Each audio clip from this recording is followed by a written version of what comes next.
Hi everyone, it's Fairy Sarah here. I thought that today's video I would do the 16 Witchy Questions Tag that the beautiful Eris Elizabeth did ages ago. I think it was last November. Oh my gosh, nearly a year ago. But I really enjoyed the questions and she got it from Alvine and I checked that out and I really liked. It's just been fun watching listening, seeing, watching the responses. And I think it originated at Ravenflower. I'll stick some links down below so you can check it. Okay, settling. Got a TV? I've got a TV. Okay, so first question is, do you have a witchy name? Well, kinda. I think Fairy Sarah is it's my witchy, arty, it's like my spirit name. But yeah, okay, we'll say yes. We'll say yes to that. Where am I located and what brought me to that area? Okay, so I'm currently living in the suburbs of around the city of Melbourne in Australia. This is on the east coast, southeast coast of Australia. And I recently moved here in mid-February this year from Perth, which is on the other side of the country, on the west side. And what brought us here was my husband's work. He wanted to work in renewable energy, and funnily enough, the job for solar electrical engineering was here in the least sunniest city of the country. So we moved here so he can keep doing good things in the world. Yeah, okay. Do I wear a special amulet or jewelry for spell work? So here I have this ring, my pentagram ring, and I got that maybe in 2007, and I haven't worn it for a really long time. I started working in the education department, which is very motherland, in 2008, and it kind of it just felt really weird to wear it in. I didn't want all the questions, and I hadn't really jumped out of the broom closet at that stage, and so I stopped wearing it. And maybe in the last year I started wearing it to ritual again, and then now I find I want to put it on every day. So I think it's a part of me. It's because I'm reconciling that part that wants to come out, the sovereign self, the part of myself that doesn't want to be edited, or I don't want to dumb down or dull down myself to fit in anymore. I have no interest in that. And if people don't like me for who I am, then that's fine, and I don't need to have those people in my space. And I kind of maybe think it's a protective symbol and it's a magical symbol for me, but I feel like it also, sometimes I've seen people wear them and it's just been a bit like, oh, I don't want to wear a pentagram out if I'm going to look like that idiot, which is so judgmental of me. But this kind of feels like it is pagan pride, I guess. Yeah. But it is also a beautiful protective symbol of my spirituality, and it's bringing me joy, so I'm just doing it. I've got other things that I like to wear at certain different times, depending on if it's a full moon or a dark moon, or if I might have a talisman necklace I want to wear for a particular spell, or if I'm bringing in a certain deity's energy or animal energy, then I'll have something of theirs that I'll wear. But this is probably the only thing that I'm wearing all the time, regardless of what's going on. Does that sound? Yep, that does. Grand. Yeah. Next one is, what is your favourite space or place? And mine is definitely nature. Give me big trees and green spaces, and that just totally soothes my fairy heart. It's definitely my favourite thing. And the beach.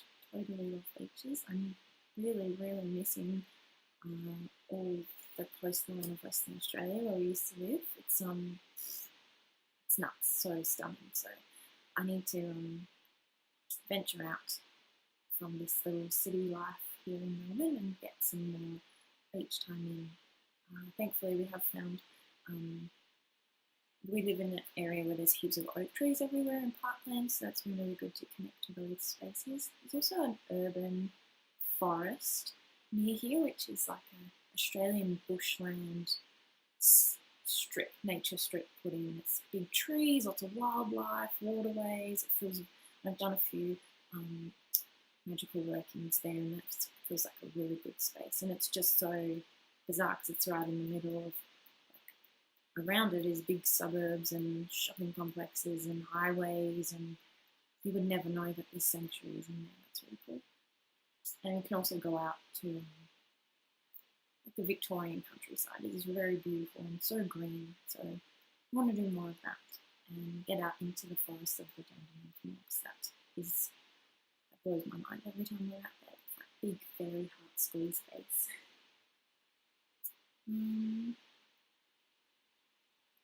Question 5 is, what is your favourite stone or crystal for magical workings? The first crystal that I ever connected with was the amethyst, and so that still really holds a special place for me. I'm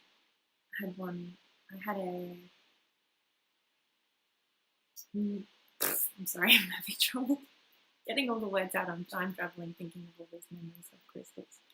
Ground. Okay, so I have an amethyst story. I won't go into it now. It's probably going to take too long, but that's definitely a good one. I also really love working with moonstone. There's something about that iridescent shimmer of moonstone that just delights me. And the same for labradorite. They both have that shimmer through the stone. Ooh. They just invoke magic for me straight up. I also work a lot with rose quartz and tourmaline together for lots of energetic working, grounding, keeping the heart space open. Really, all crystals. Give me them all. I love them. I want massive, big, giant crystals everywhere, all through my house, all the time, every day. Wear them, bathe in them. Have you seen those bathtubs that are like made of amethyst caves and they're, stop it, so good. Love crystals. I do have one actually that I prepared earlier. So I got this baby. Can you see her? I got this for my birthday maybe in 2015, 2016. I can't remember, maybe 2016. You probably can't see it, but inside of this there is some water, and it has air bubbles. You can see the water moving in the crystal, and it's got a special name, but unfortunately I can't remember now off the top of my head. But anyway, it's ancient, magical water in here, so it really feels like it connects into some beautiful, empathic, emotional intelligence within the crystal and amethyst. I'll get the name of the crystal and pop a link to it. I think I can't remember it. Sometimes I feel like they have no name because they're all human given, and then sometimes they're just kind of like, yeah, I'm just doing this right now. Like some people are like, oh, that crystal is only for this, and that crystal is only for that. But I find that crystals and gemstones change and evolve and mean different things at different times for me. Sometimes ones that have been grounding will be totally electrifying at other times. So yeah, interesting crystals. I do love them. Yeah, put that down before I trance out too much. Let's have some tea.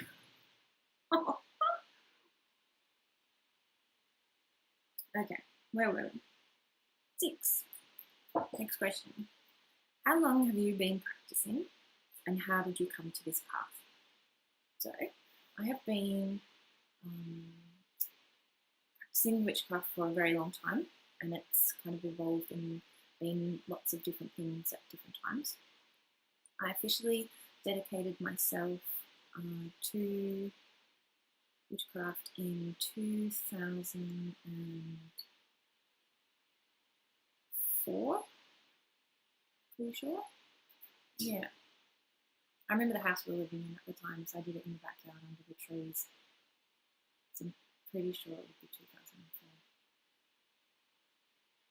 Yeah. And but before then, I was doing work by myself, but it was kind of a bit dabbly, and I would lose confidence because I was just doing it from books and by myself and didn't really know what I was doing. But that started coming up when I was around 20. It started coming back, like knocking on my door going, yo, get your witch on, woman. And I was doing rituals to the full moon and Diana and things like that, but I hadn't actually dedicated myself to the path. I was just kind of feeling into it, and that was around 2003. I was 20, and then it all began when I was about 12, and my family friend, who's like a psychic and spirit healer, and she goes and fossicks for gemstones. That was my big gemstone story. Anyway, we got there eventually. But I did a meditation with her. I was in a healing that she did on my mother and an aunt, and I sat in the room, and she placed a big amethyst on my lap, and I totally left the space and was out, and lots of things happened, and she said afterwards, oh, you're off with the fairies, but not that I was actually like but that I was with the fairies. And when she said it was kind of like she'd seen me, like really, she knew this part. It was like she turned a key in a lock, basically. And then a few months later, I was staying with some family friends. Don't even know why. We're out in a country town in the middle of Western Australia, out in Kalgoorlie, and it was just me and these adults. I don't know why, it's only 12. And I started having these terrible nightmares, and the family friend did a smudging on me. It was my first energy clearing, which was amazing. And then she took me to the local New Age shop, and she was talking to the lady behind the counter, and I was totally oohing and ahhing over the crystals and all the books everywhere, and it was my very first New Age shop experience, which was wonderful. And I found this book, and it was called The Witch's Guide to Fairies. And I saw this book, and I knew, you're a witch. And there was the next key got turned. It was like coming home to myself. But I was only 12 at the time and didn't have the money to buy a book and didn't really know what the hell being a witch was. And so it was just kind of like teenage dabbling intuitively, just going with the feel of lighting candles and incense and basking in the moonlight and enjoying the butterflies dancing in the lavender. Was doing some art intuitive therapy practices was really the extent of my witchcraft. And then it wasn't until I was about 20-ish that I actually got some witchcraft books in my life and started hearing the knock on the door. And so it would be a couple of years later, or a year later, that I did my dedication. And then the rest is history. I think that answers that. I really enjoy telling, that's just ego shit, I'm sure. But I like hearing other people's how they came to their path stories. So maybe I'll do another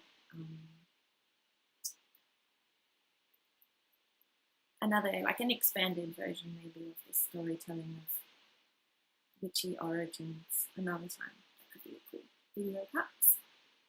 Shares in. the story, the journey. Where are we? Okay, number 7. Do you have a deity, god, or goddess? And how do I connect with them? How did I connect with them? Okay. There are lots of deities that I work with, but I don't know that I have like a patron. Some people call them patron or matron deity. The fairy realm is my go-to. That is like I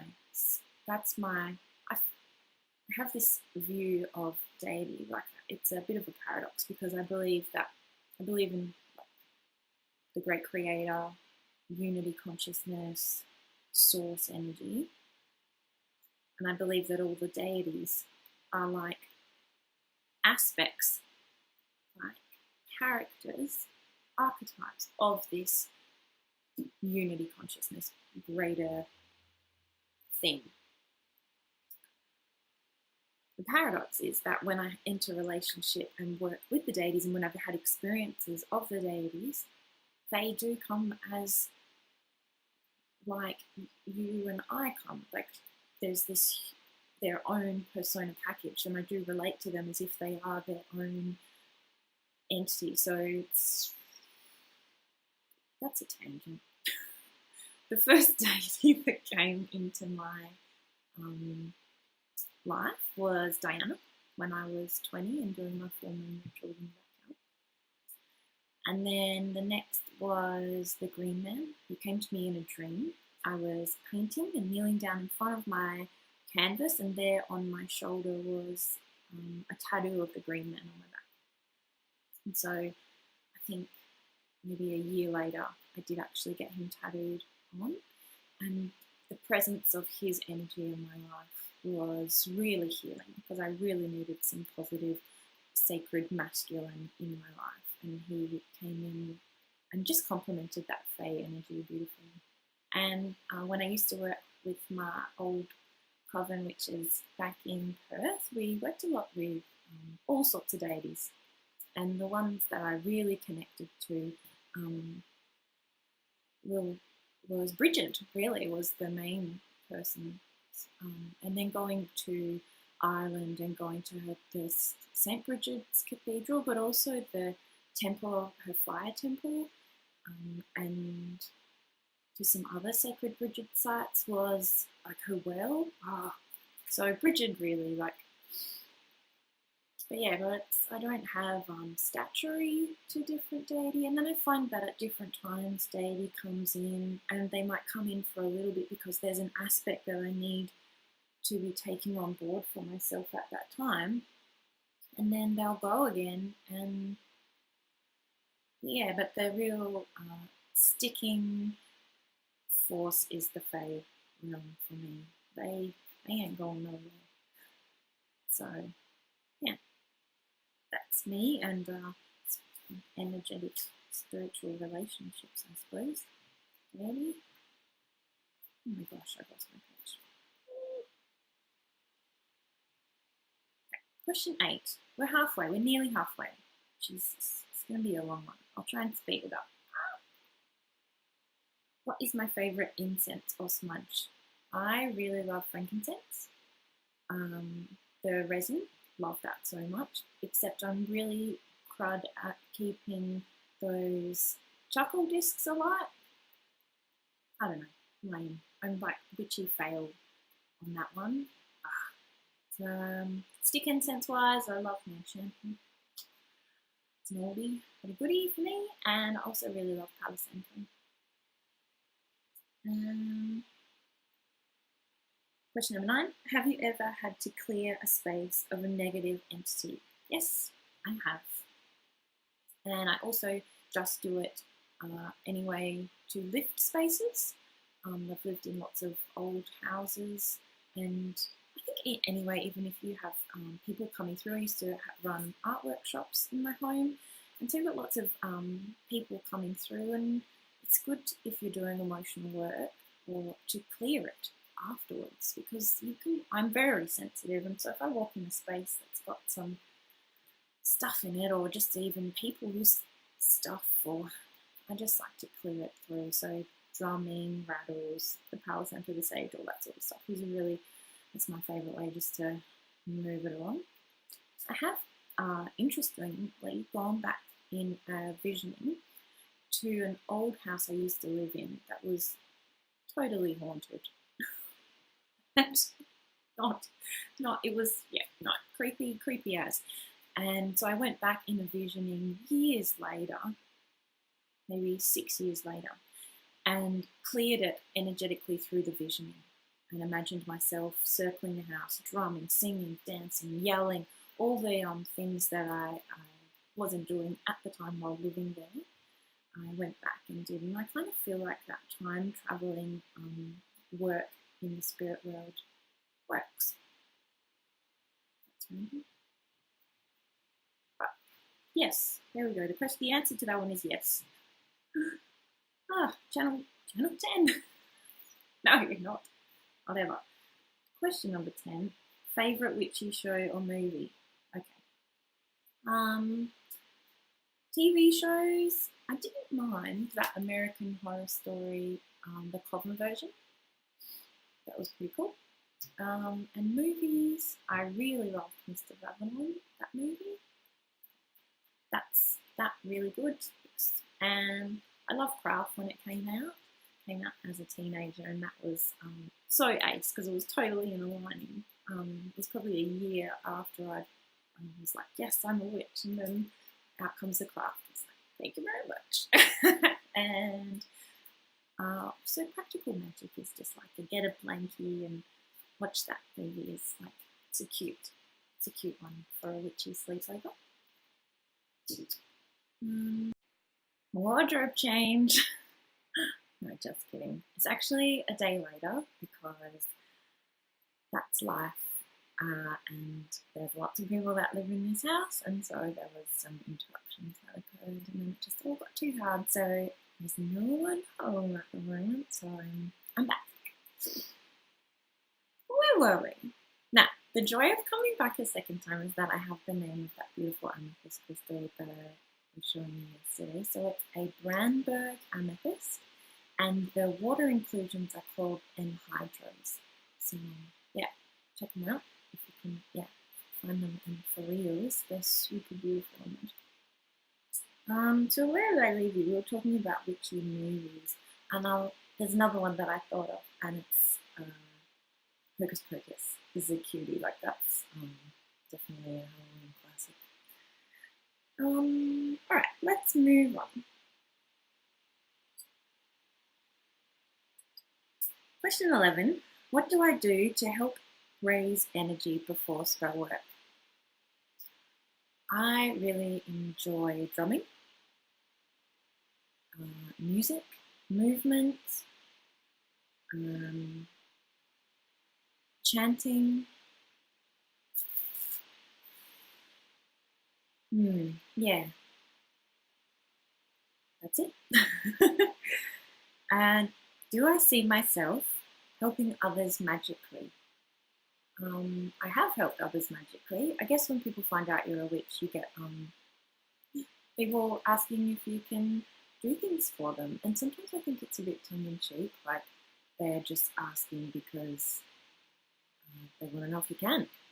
And I think sometimes the most simplest and beautiful things I've done for people is lighting a candle for family members when they've been unwell, friends when they've been unwell. I set up a healing altar once and did a shout out to friends and family to send me their names if they wanted me to send them prayers through candle work.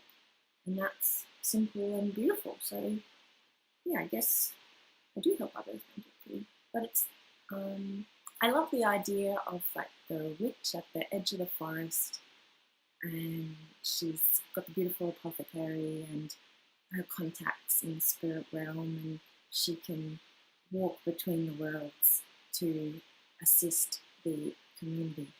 The problem with that story is that the community is usually the first one to cry witch and go and attack her. So it's a fine line between helping people and then needing to just work on your own stuff, I think, is the best key. So I don't actively go out there advertising, but I do stuff. But I do stuff. There we go. Question 13. What is my preferred form of divination? I love divination. I want to learn more different and ever play around with more different varieties. Like tea leaf reading is really sparking desire within me, as is scrying with the crystals or the black obsidian crystals look stunning. I've seen some of those online. Yeah, I'd like to play around with that. But really, my go-to is tarot and oracle. I have a pendulum, but I really don't use it enough. And it's this gorgeous little labradorite pendulum, so I want to develop more of a relationship with that. But yeah, okay. What element do I work with the most? I don't know that I have one that I work with the most. Being fairy, all of the elementals and that realm is intrinsic to my work, so we're all in it together. I can't say that I have a favourite. They move me in different ways, and they challenge me in different ways, and they add. I can't function without one, so I don't really think I can have a favourite either. It's like having a favourite child. Maybe we secretly do. We don't talk about it. I'm having an interesting thing with the elements. Having moved to the other side of the country this year, I used to work sometimes in circle casting where the elements corresponded directly with the directions, and they were part and parcel. But now, having moved to the other side of the country, it doesn't really work. And I find that is with that northern southern hemisphere stuff, which I'm sure we've gone through. So now I'm kind of pulling my elements away from directions, because I don't know that I have a relationship with directions as an energy being. I get directions are useful, but I haven't encountered, interested, has anyone encountered relationship with directions? Maybe there's like in the ceremonial work, you've got like, and in the Wicca there's watchtowers. But that never grabbed me. The elementals, on the other hand, do. And they're everywhere. They are not just in one spot, obviously. So I'm changing up the way that I'm working with circles and elementals. Anyway, side note, digressing. Question 15, we're nearly there. If I threw a party, which of the YouTube witches would I invite? Oh, I'm not going to throw a party. But if you want to have, I'm going to go and join Eris, her little introvert, quiet tea party. That'll be for me. But if people want to invite me, that'd be great.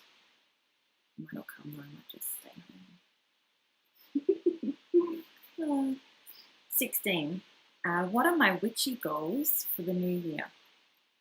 I do not feel that I am at a point of new year, but I do feel that I am always reflecting on what I want to do next. So we'll just approach it like that. And I, funnily enough, have created a list of different witchcraft crafting things that I'd like to do and look at and explore more. I'm finding myself now on the other side of the country without a coven, without a circle, without other witches around me, and I'm having to come now into this place of figuring out what am I doing for myself, which is really awesome, and it's taking me back to that intuitive place I first inhabited when I was a child. So I'm just following the path of the heart at the moment. I want to show up for things that are sparking desire. And so I wrote a big list out of different sorts of things, and so I'm going to spend 1 month at a time focusing on things. Are you interested? Should I read out what some of those things are? And just in ramble here.